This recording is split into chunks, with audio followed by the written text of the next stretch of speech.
ברוך אתה אדוני אלוהינו מלך העולם שהכל נהיה בדברו. A grandson told me I should watch the Vikings. He knows I like adventure. It's a TV series, and I started watching it. What do you see in this Vikings? You see something that happened in the 8th century. Primitive men, sailors, cruelty, idolatry, blood, beheadings, all sorts of misbehavior of human beings.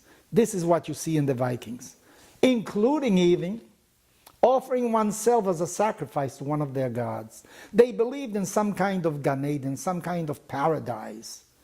But also, they knew that they had to give something to their gods. In other words, they had to buy their gods, offer them something so that their God should be good to them. It reminds oneself, of course, of the binding of Isaac. He's about to be offered as a sacrifice when at the last moment there is a counter order. God does not want human sacrifices. That's what Judaism teaches. In the Viking world, that was a practice, a loable practice. That was a practice that was admired. But in Judaism, it isn't so. In Judaism, the Torah says, "Lo titgodedu." Don't hurt yourself. If somebody dies, don't cut yourself, as they used to do. At all times, you see blood running all over the place. Lately, I've had contact with people who survived the Holocaust. There are many reasons why some survived: sheer luck, accident, what have you. What one cannot forget, what Viktor Frankl, a psychiatrist, wrote. It's man looking, seeking meaning in this life. Those people during the Holocaust that had a north, that knew what they wanted, that had faith, that they believed there can be a better world, that they looked forward to something different, that didn't fall into despair, those are the ones that saved themselves. According to Jewish tradition, remember, God says, "Banim atem laHashem Elokecha." You are really my children. You are children to your God. You are not alone in this world. In the Viking world, everything was haphazard.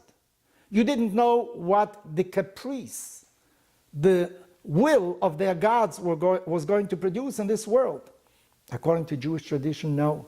There is morality, there is conduct, there is ethics, there are mitzvot, there is a way of conducting your life. And don't forget that even the moments of greatest despair, Banim atem laHashem Elokecha, you are the children of God.